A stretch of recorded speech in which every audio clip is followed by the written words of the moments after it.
On March 1, 2008, in the small, peaceful town of Alba, Texas, a horrific scene unfolded that no one could have ever imagined. Terry Caffey wakes up to the sound of gunshots and chaos. His wife, Penny, and two young sons, Matthew and Tyler, have been brutally murdered. But Terry, against all odds, survives the night, shot 5 times and left for dead. As he stumbles through the wreckage of his home, he's confronted with the unimaginable truth. The person responsible for this massacre is his own daughter. Erin Caffey, just 16 years old, is behind the plot that ended the lives of her mother and brothers. Why would a teenage girl turn on her own family? What could drive her to commit such an unthinkable act of betrayal? Tonight, we uncover the haunting details behind the Caffey family murders, a crime that shocked a community and left one father questioning everything he thought he knew about love, trust, and family. Stay with me. Terry and Penny Caffey were the heart of their community in Alba, Texas, a small, tight-knit town where everyone knew each other. Terry, a hard-working, loving father, had built a life around his family. Penny, his devoted wife, was the type of woman who had a smile for everyone. Together they raised 2 young boys, Matthew, 13, and Tyler, just 8. Their home was full of love, faith, and laughter. They were the picture of the all-American family, active in their church and always eager to help neighbors. But as peaceful as their lives seemed, trouble was quietly building in the shadows. Erin Caffey, their 16-year-old daughter, had always been a bright, caring girl, until one relationship began to change everything. Erin fell in love with Charlie Wilkinson, a young man who, to put it mildly, wasn't the type of person her parents had hoped for her. He was older, rebellious, and not at all the kind of person Terry and Penny wanted their daughter to be involved with. Erin's relationship with Charlie quickly became a source of tension in the Caffey household. Terry and Penny, concerned for Erin's well-being, made it clear that they didn't approve of the relationship. They expressed their disapproval openly, hoping their daughter would see reason. But as time went on, Erin's attachment to Charlie only grew stronger. She began to pull away from her family, growing more secretive and defiant. She was torn between the love she felt for Charlie and the values her parents had instilled in her. But what could drive a teenager to such extremes? How could Erin, who had grown up in such a loving home, begin to harbor such deep resentment? And what happens when a parent's love and protection aren't enough to stop a child from making a life-altering decision? It was at this crossroads, where rebellion and love collided, that Erin began to hatch a plan, one that would not only tear her family apart but would also forever alter the town of Alba. She wasn't alone in this. Charlie Wilkinson, Erin's boyfriend, was more than willing to help her. And so, a twisted bond was formed, one that would soon lead to a deadly plot to murder her entire family. But how did they pull it off? Who else was involved, and how far did Erin go to ensure the success of this horrific act? The stage was set, and the family's peaceful existence was about to be shattered. Erin Caffey was like any other teenage girl, or so it seemed. Raised in a close-knit, religious family, she grew up in the small town of Alba, Texas, where the rhythm of daily life was steady and predictable. Terry and Penny Caffey had always strived to create a loving home, one built on faith and trust. But beneath the surface, something began to shift in Erin. A shift that would ultimately unravel everything she once held dear. At the age of 16, Erin met 18-year-old Charlie Wilkinson, a boy her parents immediately disapproved of. He was older, rebellious, and in their eyes, a bad influence on their daughter. The Caffeys, firm in their values, forbid Erin from seeing him, thinking it was just a phase. But for Erin, Charlie became more than just a forbidden love. He became her escape, the key to a world that felt less controlled and more thrilling. What had started as a typical teenage crush quickly transformed into something darker, a secret relationship built on lies and defiance. As Erin and Charlie's relationship deepened, so did the tension with her parents. Every attempt to keep them apart only fueled Erin's desire to be with him. She began to rebel in ways that shocked her family, skipping school, lying about her whereabouts, and defying the rules she once followed so dutifully. But despite her growing animosity toward her parents, Erin kept up a facade of normalcy. To the outside world, she was still the dutiful daughter, attending church, doing well in school, and acting like the same girl who had once held her mother's hand at Sunday service. But behind closed doors, her world was crumbling. And then, the unthinkable happened. Erin's world collided with Charlie's and everything began to fall apart. Charlie, desperate to be with Erin without the restrictions her parents had imposed, began to talk about a solution, one that would free them from the bonds of her controlling family. He spoke of running away together, but the more they talked, the darker the plan became. Charlie's ideas turned into a scheme, a deadly scheme. Erin would have to choose, her family or Charlie? In her mind the answer was simple. Charlie was her future, and her parents had to be removed from the equation. But why would a 16-year-old girl go so far? What was it about Charlie that made Erin willing to turn on her own flesh and blood? Was this simply teenage rebellion, or was there something more sinister at play? Erin was willing to sacrifice everything she knew, everything she had been taught, to be with him. And so they plotted together, with Charlie enlisting the help of his friends, Charles Waid and Bobbi Johnson, to carry out the horrific plan. Erin's involvement wasn't a rash decision, it was a calculated act of betrayal. Over the course of a month they worked out the details. Erin and Charlie were careful, planning every move meticulously, making sure that no one would suspect her. After all, who would believe that a daughter could be the mastermind behind such a gruesome massacre? Who would ever think that Erin, the sweet girl from church, could be capable of such evil? On the night of March 1, 2008, the plan was set into motion. Charlie, Charles, and Bobbi traveled to the Caffey home, waiting for Erin's signal. She had been careful in her actions, pretending to be the daughter who still cared, still loved her family. But as her parents and brothers slept, Erin was anything but the innocent child they thought she was. With her family's trust in her, she had set the stage for the most chilling betrayal. But what drove Erin to this point? What had pushed her over the edge to a place where she could so easily plan the murders of the people who had given her everything? Was it truly just the influence of Charlie, or was there something deeper lurking inside her, something she couldn't escape? As the night unfolded, the plot took shape. But little did Erin know, her actions would have consequences far beyond what she could ever imagine.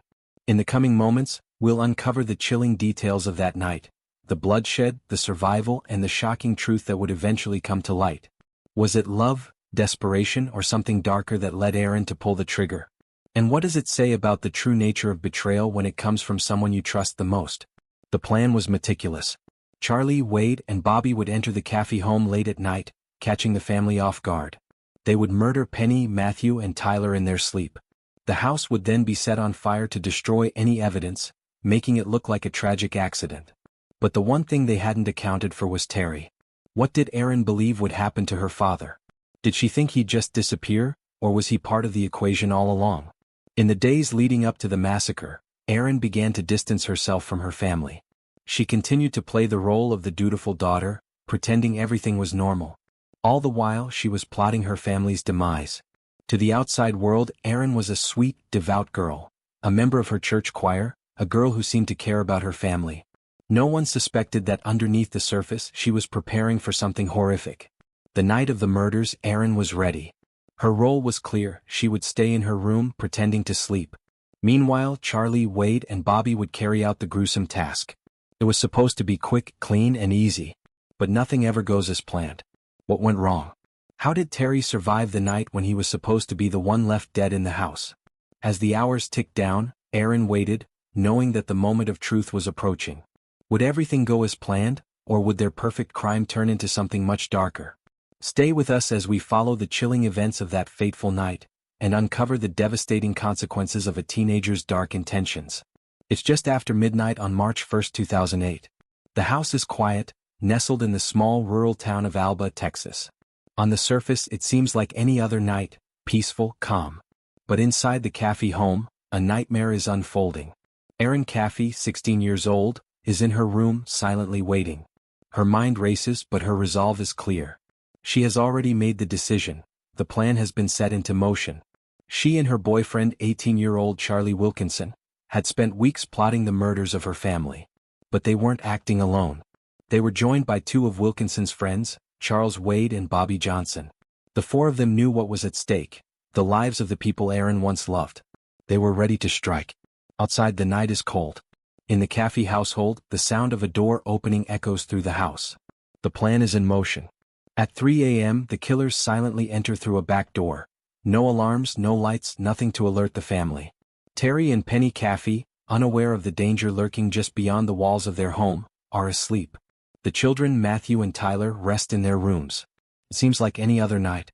But as the assailants move closer, that peaceful sleep would soon be shattered forever. The first shots are fired. Penny Caffey, caught off guard, is shot in the head, instantly. There is no chance to fight back, no time to scream. Her life is taken in a heartbeat.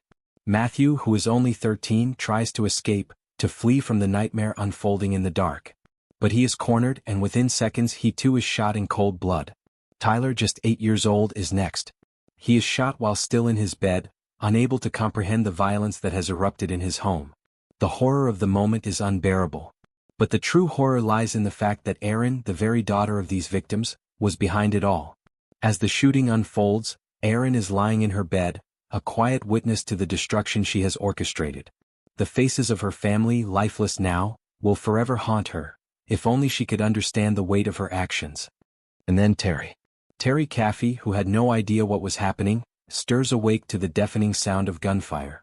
He is immediately met with terror. The assailants rush into his room. They fire multiple rounds at him, each bullet finding its mark. 5 times Terry is struck, his body collapsing under the force of the bullets. But somehow, miraculously, he survives.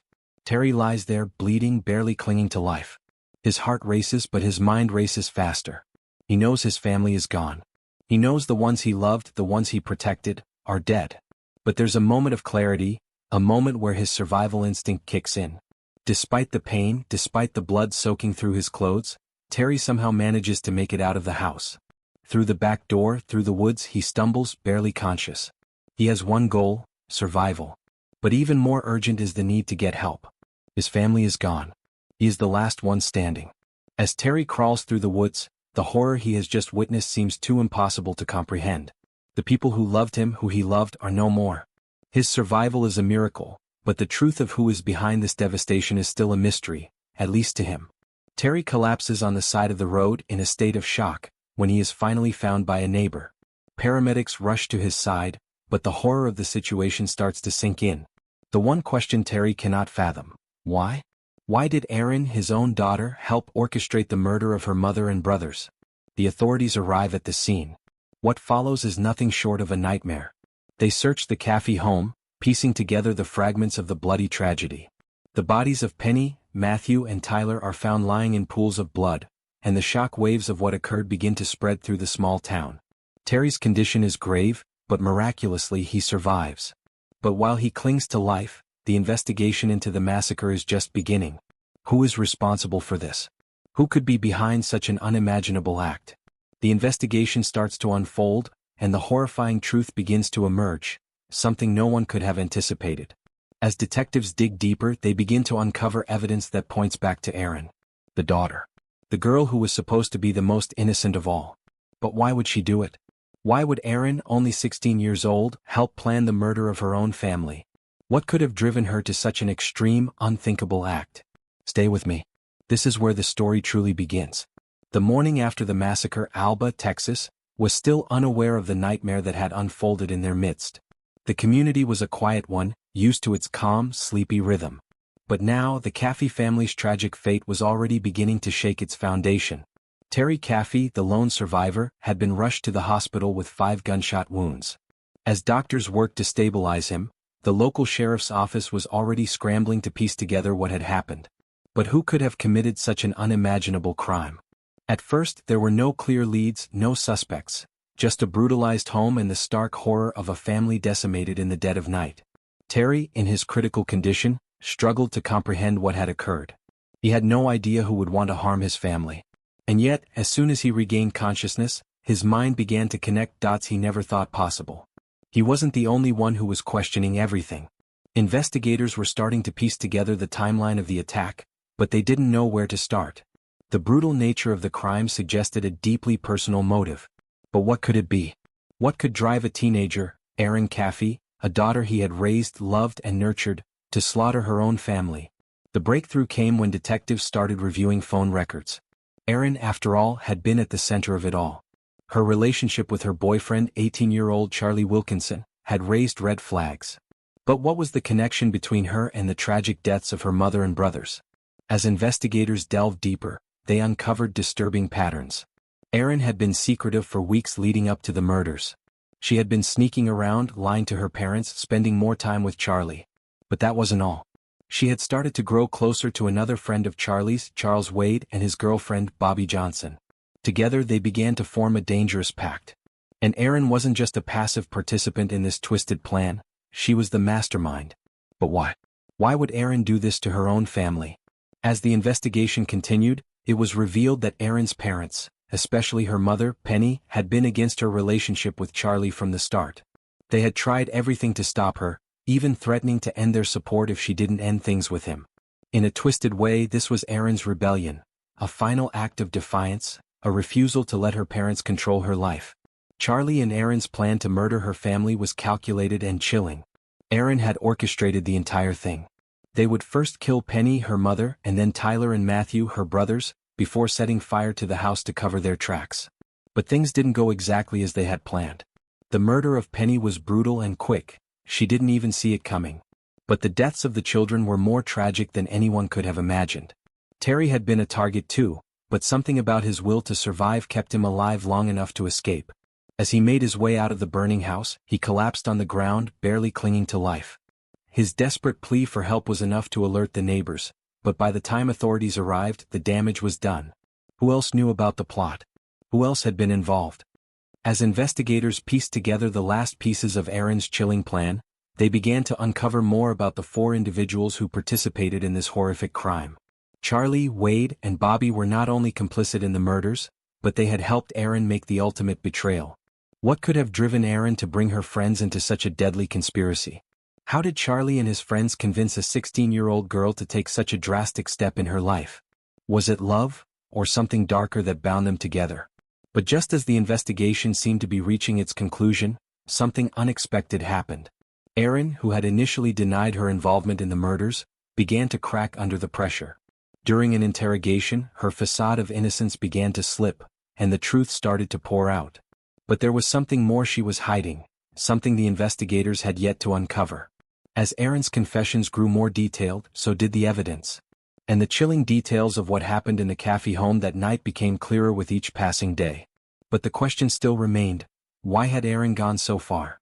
And perhaps, more disturbingly, was there more to the story than anyone had initially realized? As the investigators close in on the truth, the case takes an unexpected turn. Erin's trial looms on the horizon, and what was once a straightforward case of family tragedy is now spiraling into a deeper mystery. What role did Terry Caffey's miraculous survival play in the investigation? Was there more to the family's dark secrets than anyone could have ever imagined? Stay with us as we explore the legal battle ahead and the haunting revelations that would forever change the course of the Caffey family's story. The courtroom was filled with tension as the trial of Erin Caffey began. After months of investigation, arrest, and public outcry, Erin's fate was about to be determined. The chilling details of the crime had been revealed, but now it was time to face the legal consequences of her actions. Erin Caffey, once a promising teenage girl from a loving family, now sat in the defendant's chair. In those moments, the contrast was stark. She was no longer the child who had played with her brothers, attended church with her family, or dreamed of a future. Erin was now the orchestrator of one of the most shocking acts of violence imaginable. How had this sweet, seemingly innocent teenager become capable of such brutality? As the trial unfolded, the prosecution painted a picture of a calculated and cold-hearted crime. Erin had not only participated in the murders but had masterminded them. She had manipulated her boyfriend, Charlie Wilkinson, and his friends, Charles Waid and Bobbi Johnson, into carrying out the brutal killings of her own family. The prosecution argued that Erin had carefully planned every detail of the massacre, all in a desperate attempt to escape her overbearing parents and continue her relationship with Charlie. The gruesome act was not just an impulse, but an act of cold revenge, born out of a twisted desire for freedom. But why, despite all the evidence, did Erin not show any remorse? Why had she allowed her family to die so violently? Was it truly just about a boy, or was there something deeper, something darker, behind her decision to betray her own flesh and blood? Erin's defense team struggled to offer any substantial explanation. They tried to paint her as a victim of manipulation, an impressionable teenager who had been coerced into participating in the murders by her boyfriend. They argued that she had been under the control of Charlie Wilkinson, who had convinced her that the only way to be with him was to rid herself of her family. But as the prosecution tore apart this argument, it became clear: Erin was no victim. She was an active participant, someone who not only aided in the deaths but took steps to ensure their success. The defense's case weakened further when testimony from the surviving victim, Erin's father Terry Caffey, was heard in the courtroom. His words, filled with pain and sorrow, struck a chord with the jury. How could a father who had witnessed the violent deaths of his wife and children look his daughter in the eye and still stand in the courtroom, wanting justice but still somehow willing to forgive her. Terry Caffey's testimony became a pivotal moment in the trial.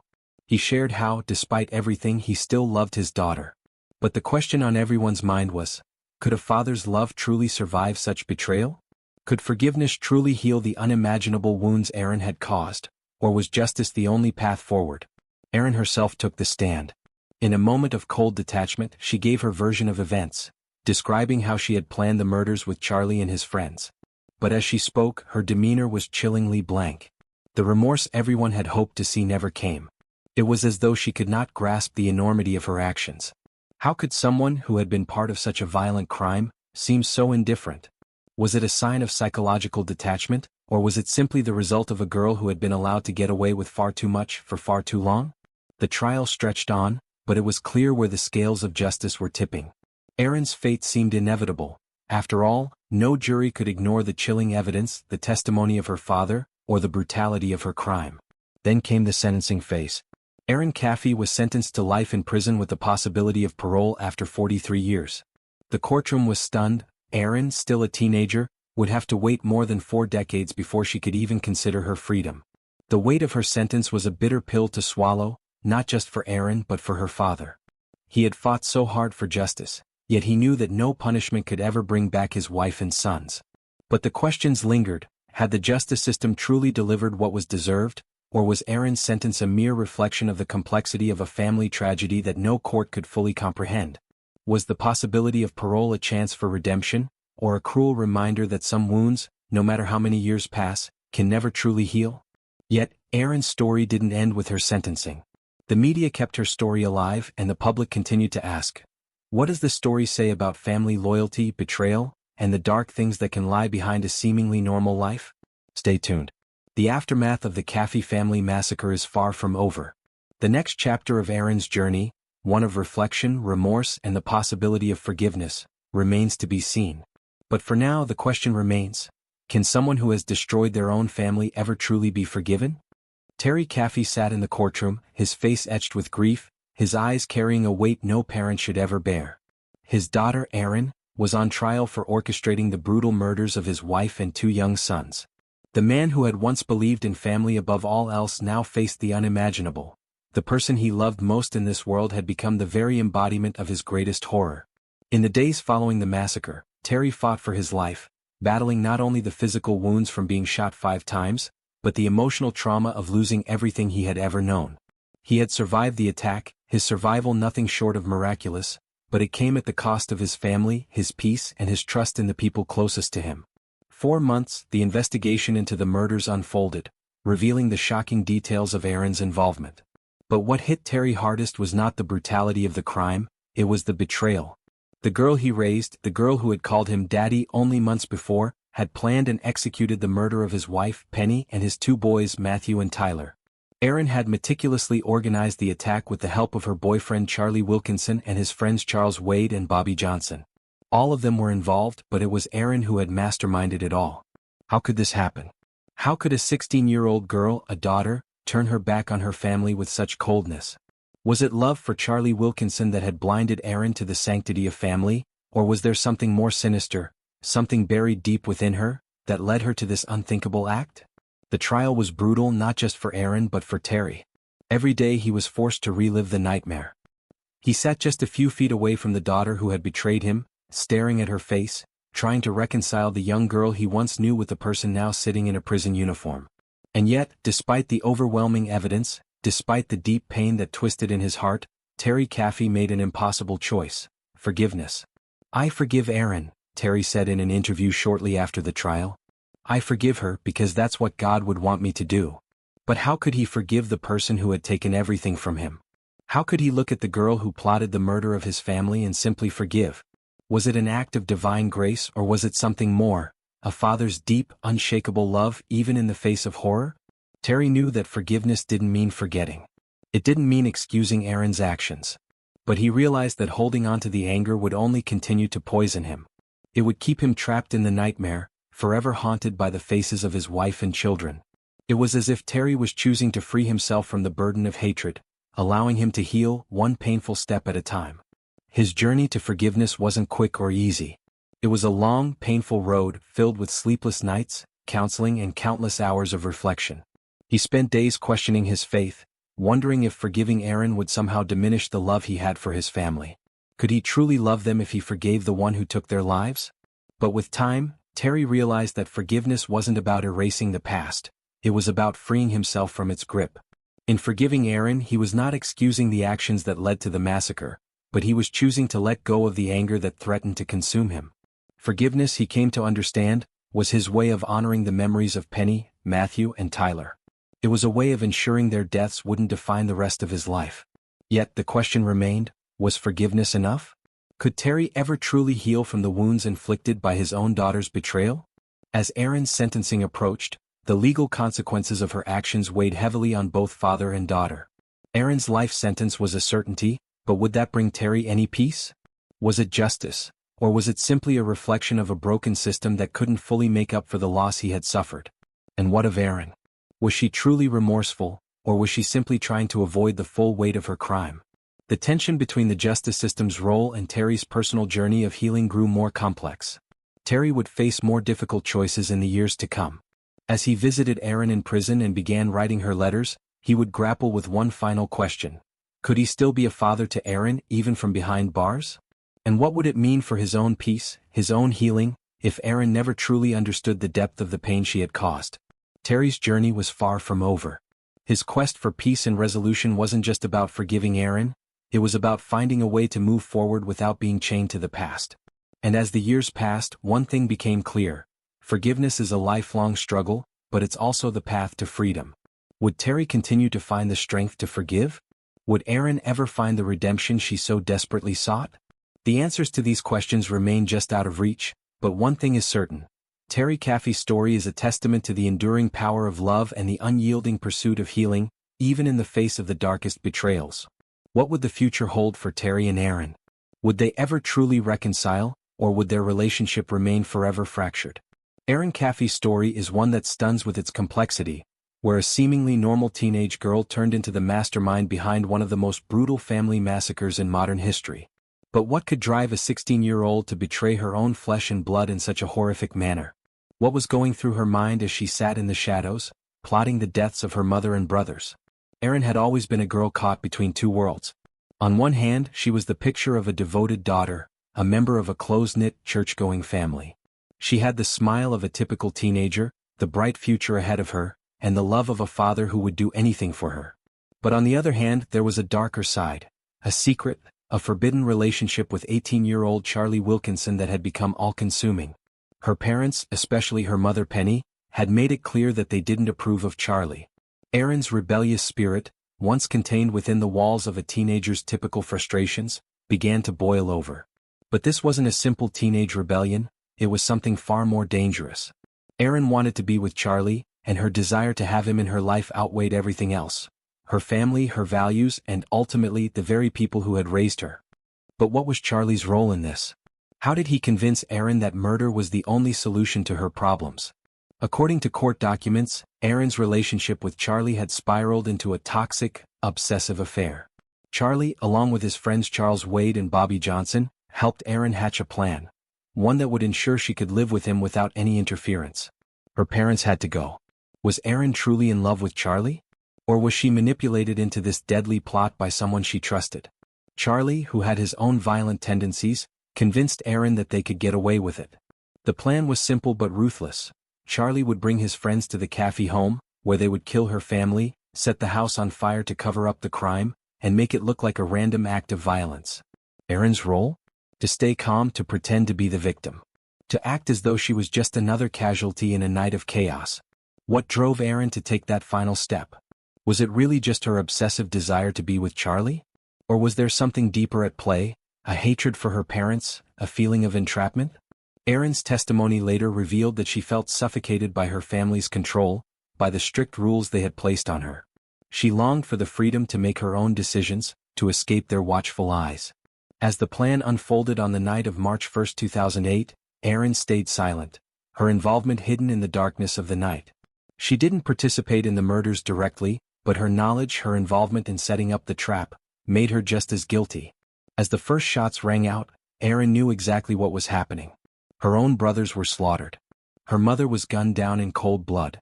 And Erin, acting as though she were helpless, survived the night, playing the victim, her tears masking the truth that lay behind her eyes. The crime was calculated, cold, and methodical.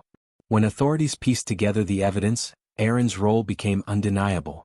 But why did she choose to speak so candidly to investigators, telling them exactly what had happened? Was it remorse or guilt? Or did Erin, even after all this time, still believe that she was justified in her actions? As Erin sat in her prison cell serving a life sentence for her part in the murders, she wrote letters explaining her side of the story.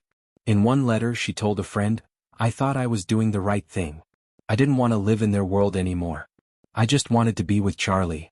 But how could anyone rationalize such an act? Was it truly a misguided act of love, or something far more sinister? As we look deeper into Erin's mind, the question remains, did she regret what happened that night? Could she ever truly understand the extent of the damage she had caused?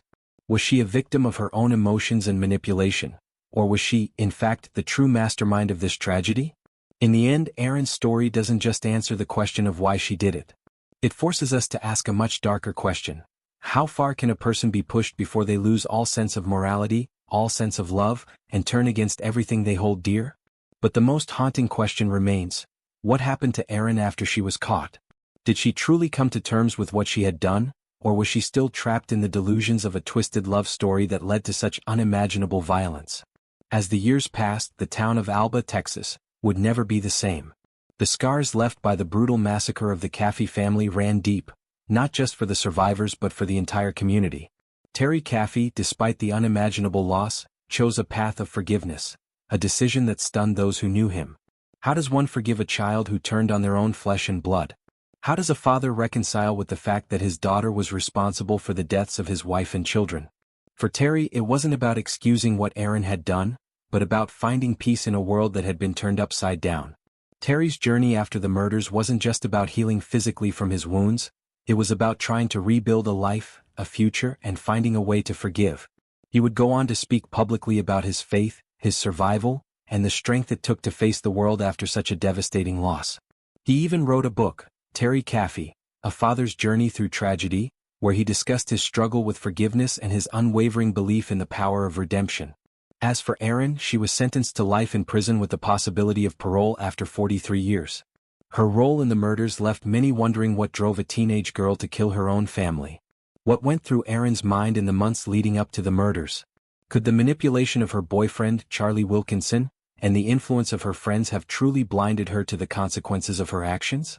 Was she a victim of circumstance or a calculated mastermind? Her sentencing sparked controversy, especially considering her age.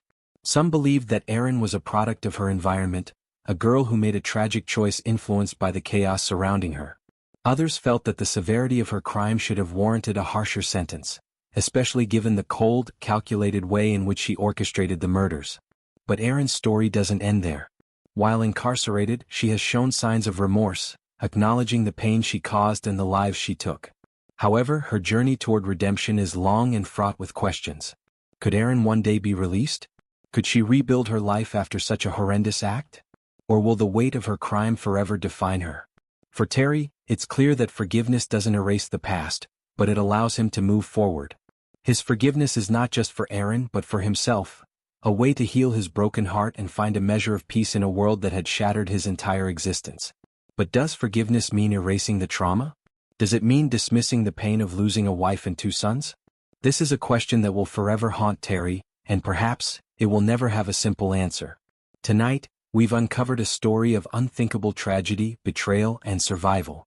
But it's also a story of profound strength, the power of forgiveness, and the haunting consequences of actions that cannot be undone. The Caffey family massacre will forever be a reminder of how fragile the bonds of family can be, and how quickly they can be torn apart by the darkest of choices. Now, as we reflect on the legacy of this tragedy, we must ask ourselves, what can we learn from this? How does a family, a community, and a father cope with such an unspeakable loss? And what does it mean to forgive someone who has done something so unforgivable? If this story has moved you, made you think, or perhaps sparked a question of your own, I want to hear your thoughts. Do you believe in the power of forgiveness in the face of such a heinous crime? Was Terry Caffey right to forgive his daughter? Could you ever find it in yourself to do the same? Share your reflections in the comments below, and let's continue the conversation. And if you haven't yet, be sure to hit that like button, subscribe to our channel for more true crime stories, and ring the bell so you don't miss any of our upcoming videos. This is just one of many chilling tales we'll uncover, stories that ask the hard questions, challenge our beliefs, and reveal the darkest corners of human nature. Thank you for joining us tonight. Until next time, stay safe, stay aware, and always remember that behind every story lies a deeper truth waiting to be uncovered.